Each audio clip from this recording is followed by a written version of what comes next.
విషయంపై మాట్లాడేందుకు అప్పుడు నల్గొండ ఎస్పీగా పనిచేసిన రంగనాథ్ గారు ఇప్పుడు హైడ్రా కమిషనర్ గా ఉన్నారు. ఆయన మనకు ఫోన్ లైన్ అందుబాటులో ఉన్నారు. నమస్తే రంగనాథ్ గారు. నమస్తే అండి. సో రంగనాథ్ గారు, ఈ తీర్పుని మీరు ఎలా చూస్తారు? న్యాయం జరిగిందని అనుకోవచ్చా? తప్పకుండా అండి. సో చాలా కష్టపడి అప్పుడు దర్యాప్తు బృందం అంతా కూడా అప్పుడున్న మిర్యాలగూడ డిఎస్పీ శ్రీనివాస్ అండ్ అక్కడ inspector next 1 town and SIs, అక్కడ ఉన్నటువంటి స్టాఫ్, రైటర్స్, ప్రతి వాళ్ళు, టెక్నికల్ టీమ్, ధనుంజయ ఇన్స్పెక్టర్, ఇట్లా చాలా మంది కూడా ఎవ్రీబడి వర్క్ అండి. అంత చేసి ఇది సెప్టెంబర్ 2018లో జరిగిన కేసు ఛార్జ్షీట్ జూన్ 2019లో వేయటం జరిగింది అనమాట. అండ్ ఆల్మోస్ట్ లైక్ ఒక 9 months పట్టింది. సో ఈ 9 months చాలా కష్టపడి టీమ్ అంతా కూడా టెక్నికల్ ఎవిడెన్స్ మీద మేము బేస్ అయిపోయిన కేసు అనమాట. ఇది అంటే ఎక్కువ టెక్నాలజీని వాడుకొని మాకు తెలుసు ఈ కేసులో తప్పకుండా ముందు ఇది చాలా క్రాస్ ఎగ్జామినేషన్స్ ఇవన్నీ ఫేస్ చేయాల్సి వస్తుంది. డిఫెన్స్ వాళ్ళు చాలా స్ట్రాంగ్ గా వాళ్ళు దాని కేసుని వాళ్ళు కౌంటర్ చేస్తారని చెప్పేసి కూడా మేము ముందే దాన్ని ప్లాన్ చేసుకుంటూ దాన్ని అందుకోసమే టెక్నాలజీని, సాంకేతిక పరిజ్ఞానం మీద ఎక్కువ కేసు చేశాము.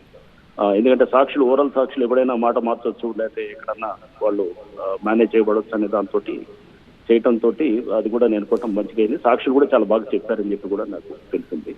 సో బేసికల్గా ఇది అందరూ కేసులో చేసిన టీం అందరు కూడా, వాళ్ళందరూ కూడా చేసిన కష్టానికి ఫలితంగా నేను భావిస్తాను. ఎందుకంటే రంగనాథ్ గారు, మన భారతీయ న్యాయ వ్యవస్థలో ఉన్న ఒక గొప్పదనం ఏంటంటే ఇప్పుడు నడి రోడ్డు మీద అందరూ చూస్తుండగా చంపిన ఒక నిందితుడికి కూడా చివరి వరకు పోరాడేందుకు వాళ్ళకి ఒక వెసులుబాటు కల్పిస్తూ ఉంటారు, ఏదో ఒక అవకాశం కల్పిస్తూ ఉంటారు కడ వరకు పోరాడటానికి. ఇప్పుడు ఈ కేసులో 1600 పేజీల ఛార్జ్షీట్ వేశారు. 5 ఏళ్ల 9 నెలల పాటు వాదనలు జరిగాయి. ఇప్పుడు తీర్పిచ్చారు. కానీ మళ్ళీ నిందితులందరికీ శిక్ష పడ్డ వాళ్ళందరికీ కూడా పైకోర్టుకి అప్పీల్ చేసుకునేందుకు అవకాశం దొరికింది. మరి ఇది కొంచెం పంటి కింద రాయిలాగా ఇబ్బంది పడుతూనే ఉంది కదా? అలా ఏం లేదండి. That is how the system is. So ఇప్పుడు మనకి ఒక జిల్లా లెవెల్లో కోర్టు మనకి A2కి మరణ శిక్ష విధించడం, తర్వాత అందరికి కూడా ఇది యావజ్జీవ శిక్ష వేయటం అనేది డెఫినెట్లీ మనం చాలా హర్షించదగ్గ ఇదిగా తీసుకోవాలి. అండ్ మేము ఏదైతే ఎక్స్పెక్ట్ చేసామో ఆ లైన్స్ లో వచ్చిందనే మేము అనుకుంటున్నాం. అండ్ బట్ ఎస్, డెఫినెట్ గా మనకి, ఎందుకంటే నెక్స్ట్ అపీల్ చేసుకునేటటువంటి అవకాశం ఉంటుంది. ఎందుకంటే ఈ సిస్టమ్ లో మనకి అపీల్ చేసుకునేది అనేది that is the principles of natural justice లో భాగం కాబట్టి షూర్. బట్ ఎక్కడైనా కానీ అపీల్లో కూడా అది మాకు అనుకూలంగానే ఉంటుందని మేము భావిస్తున్నాం. ఎందుకంటే అదంతా కూడా చాలా స్ట్రాంగ్ ఎవిడెన్స్ మీద బేస్ అయినటువంటి కేసు అదంతా అనమాట. సో ఫైనలీ ఇప్పుడు ఈ కేసు తీర్పు చూసిన తర్వాత అంటే మళ్ళీ జరగవా ఇలాంటి తీర్పులు వస్తాయంటే మళ్ళీ జరుగుతూనే ఉన్నాయి.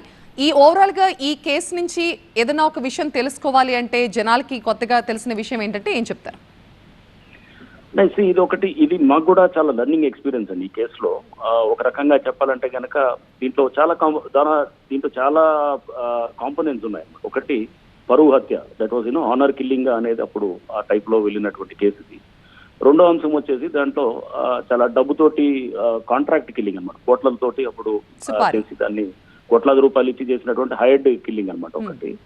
అండ్ మూడోది వచ్చేసి దీంట్లో చాలా నోటోరియస్ క్రిమినల్స్ కూడా ఇన్వాల్వ్ అయినారు. దాంట్లో ఇన్వాల్వ్ అయ్యి ISI ట్రైనింగ్ అయినటువంటి అస్గర్ అలీ, అబ్దుల్ బారీ అతను, వీళ్ళందరూ కూడా దేర్ ఆల్ ఇంతకుముందు ఇది మన హిరేన్ పాండ్యా కేసులో కూడా, హిరేన్ పాండ్యా గారు అప్పుడు మన ఈ కేసులో ఏది మన నరేంద్ర మోడీ గారి కేబినెట్ లో గుజరాత్ లో ఉన్నటువంటి వారిని కూడా అప్పుడు చంపడం జరిగింది కాబట్టి సో ఎన్ని కాంపోనెంట్స్ లో కూడా మనం దీన్ని అందుకోసం ఛాలెంజ్ గా తీసుకొని చేయడం జరిగింది. సో ఐ థింక్ ఈ కాంపోనెంట్స్ అన్ని ఉన్నా కూడా మన వాళ్ళు జాగ్రత్తగా ఫేస్ చేయడం అనేది వి టేక్ ఇట్ యాజ్ ఒక పాజిటివ్ గా తీసుకుంటాము. అండ్ ఎవరైతే కనుక ముందు ఇట్లాంటి ఆనర్ కిల్లింగ్ చేసే వాళ్ళకి, లేకపోతే ఇట్లా కాంట్రాక్ట్ కిల్లింగ్ చేసే వాళ్ళకి ఇది ఒక మనం డెఫినెట్ గా వాళ్ళకి ఒక చెక్ లాగా ఉంటుంది అనేది కూడా నేను భావిస్తాను. Right, thank you so much Ranganath గారు. సో అది